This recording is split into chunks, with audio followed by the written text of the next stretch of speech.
15 ದಿನಗಳ ಹಿಂದಷ್ಟೇ ವರ್ಗಾವಣೆಯಾಗಿದ್ದ ಆರ್ಎಫ್ಒ ನಿಗೂಢ ಸಾವು, ಜೊತೆಗಿದ್ದ ಸ್ನೇಹಿತ ಎಸ್ಕೇಪ್, 108 ಅನುಮಾನ. ಬಿಜೆಪಿ ಸಮಾವೇಶದಲ್ಲಿ ಪೋಕ್ಸೋ ಸಂತ್ರಸ್ತೆಯ ಹೆಸರು ಬಹಿರಂಗ. ಶ್ರೀರಾಮುಲು ವಿರುದ್ಧ ದಾಖಲಾಯಿತು ಸುಮೋಟೋ ಕೇಸ್. ಕಾಲೇಜು ಬಸ್ ಡಿಕ್ಕಿ, ತಾಯಿ ಮಗು ದಾರುಣ ಸಾವು. ಇದೆಲ್ಲದರ ಮಾಹಿತಿ ಕರ್ನಾಟಕ ಟಾಪ್ 20ಯಲ್ಲಿ. ಬಿಗ್ ಬಾಸ್ ಸೀಸನ್ 11ರ ರನ್ನರ್ ಅಪ್ ರಜತ್ ಗಿಲ್ಲಿ ಗೆಲುವಿಗೆ ಪ್ರತಿಕ್ರಿಯಿಸಿದ್ದಾರೆ. ಗಿಲ್ಲಿನೇ ಗೆಲ್ಲೋದು ಅಂತ ನಾನು ಮೊದಲೇ ಹೇಳಿದ್ದೆ. ರಕ್ಷಿತಾ ರನ್ನರ್ ಅಪ್ ಆಗ್ತಾರೆ ಅಂತಾನೂ ಹೇಳಿದ್ದೆ. ಗಿಲ್ಲಿಗೆ ಅಪಾರ ಪ್ರೀತಿ ಸಿಗ್ತಾ ಇದೆ. ಅದು ಅವನು ಗಳಿಸಿಕೊಂಡಿದ್ದು. ಒಳ್ಳೆಯ ಆಟವಾಡಿದ್ದಾನೆ. ಗಿಲ್ಲಿ ಜಾಣ. ಅವನಿಗೆ ಏನ್ ಮಾಡಬೇಕು, ಮುಂದೆ ಹೇಗಿರಬೇಕು ಅನ್ನೋದು ಎಲ್ಲ ಗೊತ್ತಿದೆ ಎಂದು ಗಿಲ್ಲಿ ಬಗ್ಗೆ ಮೆಚ್ಚುಗೆಯ ಮಾತನಾಡಿದ್ದಾರೆ. ಇನ್ನು ಇದೇ ವೇಳೆ 2ನೇ ರನ್ನರ್ ಅಪ್ ಅಶ್ವಿನಿ ಗೌಡ ಸಾಮಾಜಿಕ ಜಾಲತಾಣದಲ್ಲಿ ಪೋಸ್ಟ್ ಮಾಡಿದ್ದಾರೆ. ಹೆಣ್ಣು ಹುಲಿ ಹೇಗಿದ್ರು, ಗೆದ್ರು, ಸೋತ್ರು ಹೆಣ್ಣು ಹುಲಿನೇ ಎಂದು ಪೋಸ್ಟ್ ಹಂಚಿಕೊಂಡಿದ್ದಾರೆ. ಈತ ಗಿಲ್ಲಿ ಗೆಲ್ಲಲ್ಲ ಎಂದಿದ್ದ ಡಾಕ್ಟರ್ ಸತೀಶ್ಗೆ ಗಿಲ್ಲಿ ಅಭಿಮಾನಿಗಳು ಹೀಗ ಮುಗ್ಗ ಕ್ಲಾಸ್ ತೆಗೆದುಕೊಂಡಿದ್ದಾರೆ. ಅವನು ಗೆಲ್ತಾನೆ ಅಂತ 100% ನನಗೂ ಗೊತ್ತಿತ್ತು. ಜನರು ಬೆಂಬಲ, ಆಮೇಲೆ ಒಂದು ಪ್ರೀತಿ ಅಷ್ಟು ಸಿಕ್ಕಿದೆ ಅಂದಮೇಲೆ ಐ ಥಿಂಕ್ ಇಸ್ ಬ್ಲೆಸ್ಡ್. ತುಂಬ ಖುಷಿ ಆಗುತ್ತೆ. ಆಮೇಲೆ ನನ್ನ ತಮ್ಮ ಗೆದ್ದವನೇ ಅಂದಮೇಲೆ ಅದಕ್ಕಿಂತ ದೊಡ್ಡ ಒಂದು ಸುದ್ದಿ, ಆಮೇಲೆ ಒಂದು ದೊಡ್ಡ ವಿಷಯ ಯಾವುದೂ ಇಲ್ಲ. ತುಂಬ ಖುಷಿ ಆಗ್ತದೆ ಮೇಡಮ್. He deserves it. ಗೆಲ್ತಾನೆ ಅಂತ ಗೊತ್ತಿತ್ತು, ಬಟ್ ಆದರೆ ನನಗೆ ಖುಷಿ ಆಗ್ತಾರೋ ಒಂದು ವಿಷಯ ಏನಂದರೆ ಈ ಥರ ಜನ ಪ್ರೀತಿ ಕೊಡ್ತಾವ್ರಲ್ಲ. ಗಿಲ್ಲಿ ಥರ ಕಿಲಾಡಿ ನಾವು ಇಲ್ಲ. ಗಿಲ್ಲಿ ಗೊತ್ತು ಏನು ಮಾಡಬೇಕು, ನೆಕ್ಸ್ಟ್ ಏನು ಬಿಡಬೇಕು, ಏನು ಮಾಡಬೇಕು ಅಂತ. ಸೊ ಅವನು ಇದನ್ನೇ ಇಷ್ಟು ದೊಡ್ಡ ಮಟ್ಟಕ್ಕೆ ಮಾಡವನೇ ಅಂದಾಗ ಫ್ಯೂಚರಲ್ಲಿ ದೊಡ್ಡ ಮಟ್ಟಕ್ಕೆ ಹೆಸರು ಮಾಡ್ತಾನೆ ಅಂತ ಒಂದು ನಂಬಿಕೆ ನನಗಿದೆ. ಕರುನಾಡಿನ ಮನಸ್ಸನ್ನ ಗೆದ್ದಿರುವ ಗಿಲ್ಲಿ ಗೆಲುವಿಗೆ ಕಳೆದ ಸೀಸನ್ ವಿನ್ನರ್ ಹನುಮಂತು ಸಂತಸ ವ್ಯಕ್ತಪಡಿಸಿದ್ದಾರೆ. ಹಾವೇರಿ ಜಿಲ್ಲೆಯ ಸವಣೂರು ತಾಲೂಕಿನ ಚಿಲ್ಲೂರು ಬಡ್ನಿಯಲ್ಲಿ ಪಬ್ಲಿಕ್ ಟಿವಿಯೊಂದಿಗೆ ಮಾತನಾಡಿದ ಹನುಮಂತು, ಗಿಲ್ಲಿ ನಟ ಗೆದ್ದಿದ್ದು ತುಂಬಾ ಖುಷಿಯಾಗಿದೆ. ಅವರೇ ಗೆಲ್ತಾರೆ ಅಂತ ನಾನು ಹೇಳಿದ್ದೆ. ರಾಜಕಾರಣಿಗಳು ಕಾಲಿಗೆ ಬಿದ್ದರೂ ಕೂಡ ಜನರು ಮತ ಹಾಕಲ್ಲ, ಆದ್ರೆ ಕೋಟ್ಯಾಂತರ ಜನರು ವೋಟಿಂಗ್ ಮಾಡಿ ಗಿಲ್ಲಿಯನ್ನ ಗೆಲ್ಲಿಸಿದ್ದಾರೆ. ಗಿಲ್ಲಿ ಡೈಲಾಗ್ ಬಹಳಷ್ಟು ವೈರಲ್ ಆಗಿದೆ. ರಕ್ಷಿತಾ ಕೂಡ ಕನ್ನಡ ಸರಿಯಾಗಿ ಮಾತನಾಡೋದಕ್ಕೆ ಬರಲಿಲ್ಲ ಅಂದ್ರೂ ಕೂಡ ಚೆನ್ನಾಗಿ ಆಟವಾಡಿ ರನ್ನರ್ ಆಗಿದ್ದಾರೆ ಅಂತ ಹೇಳಿ ಸಂತಸ ಪಟ್ಟಿದ್ದಾರೆ. ಭಾಳ ಖುಷಿ ಆಯ್ತು ರೀ. ನಾನು ಗಿಲ್ಲಿಯಣ್ಣನ ಗೆಲ್ತಾನಂತೇಳಿ ನನಗೆ ಯಾವಾಗ ಗೊತ್ತಿತ್ತು. ನನಗೆ ಭಾಳ ಖುಷಿ ಆಯ್ತು. ಇಡೀ ಕರ್ನಾಟಕ ಜನತೆ ಮೆಚ್ಚಿ ಓಟ್ ಹಾಕೋದೈತಲ್ಲ. ಇವ್ರು ರಾಜಕಾರಣಿ ಕೈ ಕಾಲು ಬಿಡ್ಕೊಂಡ್ರು ಒಂದೊಂದ್ಸಲ ಓಟ್ ಹಾಕಲ್ಲ. ಗಿಲ್ಲಿಯಣ್ಣ ಹೈಯೆಸ್ಟ್ ಓಟ್ ಪಡ್ಕೊಂಡಾನ. ಒಳ್ಳೆ ಹುಡುಗಿ. ಯಾಕಂದ್ರೆ ಕನ್ನಡ ಸ್ಪಷ್ಟವಾಗಿ ಮಾತಾಡಕ್ಕೆ ಬರ್ಲಿಕ್ಕಂದ್ರೆ ಕಲ್ಕೊಂಡು ಇಲ್ಲಿ ಮಟ್ಟ ಮಾತಾಡಿ ಅವು ಇಷ್ಟು ಸೆಕೆಂಡ್ ಬಂದಾಳಂದ್ರೆ ಅದು ಖುಷಿ ವಿಷಯ ರೀ. ಟಿ ನರಸೀಪುರದಲ್ಲಿ ಆರ್ಎಫ್ಒ ಆಗಿದ್ದ ಕಾಂತರಾಜ್ ಚೌಹಾಣ್ ಮೈಸೂರಿನ ಖಾಸಗಿ ಹೋಟೆಲ್ನಲ್ಲಿ ಶವವಾಗಿ ಪತ್ತೆಯಾಗಿದ್ದಾರೆ. ಕಳೆದ 15 ದಿನಗಳ ಹಿಂದೆಯಷ್ಟೇ ಕಾಂತರಾಜ್ ಚೌಹಾಣ್ ಟಿ ನರಸೀಪುರಕ್ಕೆ ವರ್ಗಾವಣೆಯಾಗಿದ್ದರು. ನಿನ್ನೆ ಮಧ್ಯಾಹ್ನ ಸ್ನೇಹಿತ ಮಲ್ಲನಗೌಡ ಪಾಟೀಲ್ ಜೊತೆ ಮೈಸೂರಿನ ಕೇಂದ್ರ ಬಸ್ ನಿಲ್ದಾಣದ ಯುವರಾಜ್ ಗ್ಯಾಲಕ್ಸಿಯಲ್ಲಿ ರೂಮ್ ಮಾಡಿದ್ರು. ಯುವರಾಜ್ ಗ್ಯಾಲಕ್ಸಿ ಹೋಟೆಲ್ನಿಂದ ಕುಮಾರನ್ ಜ್ಯುವೆಲರ್ಸ್ ಹಿಂಭಾಗದ ಕಾರಿಡಾರ್ನಲ್ಲಿ ಇಂದು ಕಾಂತರಾಜ್ ಶವ ಪತ್ತೆಯಾಗಿತ್ತು. ಇನ್ನು ಜೊತೆಗಿದ್ದ ಕಾಂತರಾಜ್ ಸ್ನೇಹಿತ ಗಂಗಾವತಿ ಮೂಲದ ಮಲ್ಲನಗೌಡ ಪಾಟೀಲ್ ಸ್ಥಳದಿಂದ ಎಸ್ಕೇಪ್ ಆಗಿರೋದು ತೀವ್ರ ಅನುಮಾನಕ್ಕೆ ಎಡೆ ಮಾಡಿಕೊಟ್ಟಿದೆ. ಮೈಸೂರಿನ ಲಷ್ಕರ್ ಠಾಣೆ ಪೊಲೀಸರು ಸ್ಥಳಕ್ಕೆ ಭೇಟಿ ನೀಡಿ ಪರಿಶೀಲನೆ ನಡೆಸಿದ್ದಾರೆ.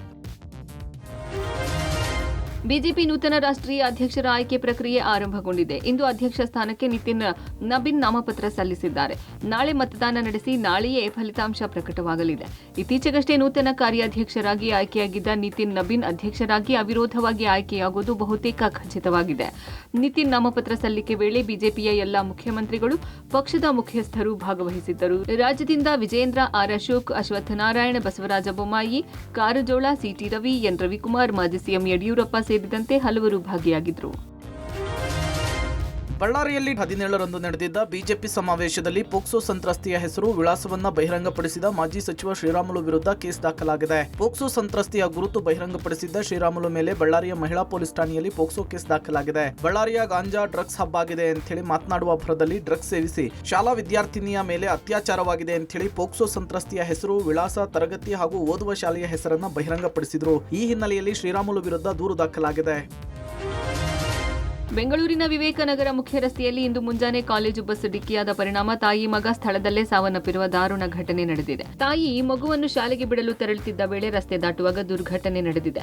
ಪ್ರಸಾದ್ ಸಂಗೀತ ಆಂಧ್ರಪ್ರದೇಶ ಮೂಲದವರು. ಪತಿ ಪ್ರಸಾದ್ ಊರಿನಲ್ಲಿ ವ್ಯವಸಾಯ ಮಾಡ್ತಾ ಇದ್ರೆ, ಪತ್ನಿ ಸಂಗೀತ ತನ್ನ 2 ಮಕ್ಕಳ ಜೊತೆ ಬೆಂಗಳೂರಿನಲ್ಲಿ ವಾಸವಾಗಿದ್ರು. 37 ವರ್ಷದ ಸಂಗೀತ ಆರ್ಮಿ ಪಬ್ಲಿಕ್ ಶಾಲೆಯಲ್ಲಿ ಸಹಾಯಕಿಯಾಗಿ ಕೆಲಸ ಮಾಡ್ತಿದ್ರು. ತಾವು ಕೆಲಸ ಮಾಡ್ತಿದ್ದ ಶಾಲೆಯಲ್ಲಿ 8 ವರ್ಷದ ಪಾರ್ಥ ಕೂಡ ಓದ್ತಾ ಇದ್ದ. ಎಂದಿನಂತೆ ಇಂದು ಬೆಳಗ್ಗೆ 6:30ಕ್ಕೆ ಮಗನೊಂದಿಗೆ ಶಾಲೆಗೆ ಕೆಲಸಕ್ಕೆ ತೆರಳುತ್ತಿದ್ದರು. ರಸ್ತೆ ದಾಟುವ ವೇಳೆ ತಾಯಿ ಮಗುವಿಗೆ ಕಾಲೇಜು ಬಸ್ ಡಿಕ್ಕಿ ಹೊಡೆದು ಚಾಲಕ ಪರಾರಿಯಾಗಿದ್ದಾನೆ. ಕಾರಿಗೆ ಸೈಡ್ ಬಿಡಲಿಲ್ಲ ಎಂಬ ಕಾರಣಕ್ಕೆ ಬೆಂಗಳೂರು ಕುಣಿಗಲ್ ಹೆದ್ದಾರಿಯಲ್ಲಿ ಗನ್ ತೋರಿಸಿ ಬೆದರಿಸಲಾಗಿದೆ. ಮುಂದೆ ಹೋಗ್ತಾ ಇದ್ದಂತಹ ಲಾರಿ ಸೈಡ್ ಬಿಡಲಿಲ್ಲ ಅಂತ ಹೇಳಿ ಕಾರಿನಿಂದ ಯುವಕರು ಗನ್ ಅನ್ನು ತೋರಿಸಿ ಬೆದರಿಸಿರುವ ವಿಡಿಯೋ ಸೋಷಿಯಲ್ ಮೀಡಿಯಾದಲ್ಲಿ ವೈರಲ್ ಆಗಿದೆ. ವಿಡಿಯೋ ವೈರಲ್ ಆಗ್ತಿದ್ದಂತೆ 3 ಯುವಕರನ್ನ ರಾಮನಗರ ಜಿಲ್ಲೆಯ ಮಾಗಡಿ ತಾಲೂಕಿನ ಕುದೂರು ಪೊಲೀಸರು ಬಂಧಿಸಿದ್ದಾರೆ. 23 ವರ್ಷದ ಪ್ರೀತಮ್, 22 ವರ್ಷದ ಲಿಖಿತ್, ಗಗನ್ ಬಂಧಿತ ಯುವಕರು ನಕಲಿ ಗನ್ ಅನ್ನು ಬಳಸಿ ವಾಹನ ಸವಾರರನ್ನ ಬೆದರಿಸ್ತಾ ಇದ್ದ ಹಿನ್ನೆಲೆಯಲ್ಲಿ ಆರೋಪಿಗಳನ್ನ ಬಂಧಿಸಲಾಗಿದೆ. ದಾವಣಗೆರೆಯ ಅನಗೋಡು ಬಳಿ ಇರುವ ಕಿರು ಮೃಗಾಲಯದಲ್ಲಿ ಕಳೆದ 3 ದಿನಗಳ ಅಂತರದಲ್ಲಿ 4 ಚುಕ್ಕಿ ಜಿಂಕೆಗಳು ನಿಗೂಢವಾಗಿ ಸಾವನ್ನಪ್ಪಿವೆ. ಜಿಂಕೆಗಳ ಸಾವಿಗೆ ಕಾರಣವನ್ನ ತಿಳಿಯಲು ಪ್ರಯೋಗಾಲಯಕ್ಕೆ ಕಳುಹಿಸಲಾಗಿದೆ. ಮುನ್ನೆಚ್ಚರಿಕಾ ಕ್ರಮವಾಗಿ ತಾತ್ಕಾಲಿಕವಾಗಿ ಮೃಗಾಲಯಕ್ಕೆ ಸಾರ್ವಜನಿಕರಿಗೆ ನಿಷೇಧ ಹೇರಲಾಗಿದೆ. ಮೃಗಾಲಯದಲ್ಲಿ ಅರಣ್ಯ ಇಲಾಖೆ ಅಧಿಕಾರಿಗಳು ವೀಕ್ಷಣೆ ಮಾಡುತ್ತಿದ್ದಾರೆ. ಚುಕ್ಕಿ ಜಿಂಕೆಗಳಿಗೆ ಹೆಮರಾಜಿಕ್ ಸೆಪ್ಟಿಸೆಮಿಯಾ ಎಂಬ ಸಾಂಕ್ರಾಮಿಕ ರೋಗ ತಗುಲಿದ್ದು ಅದರಿಂದ ಸಾವನ್ನಪ್ಪಿರುವ ಶಂಕೆಯನ್ನ ವೈದ್ಯರು ವ್ಯಕ್ತಪಡಿಸಿದ್ದು, ಮೃಗಾಲಯದಲ್ಲಿರುವ ಇನ್ನುಳಿದ ಚುಕ್ಕಿ ಜಿಂಕೆಗಳಿಗೆ ಚಿಕಿತ್ಸೆ ನೀಡಲು ವೈದ್ಯರು ಮುಂದಾಗಿದ್ದಾರೆ.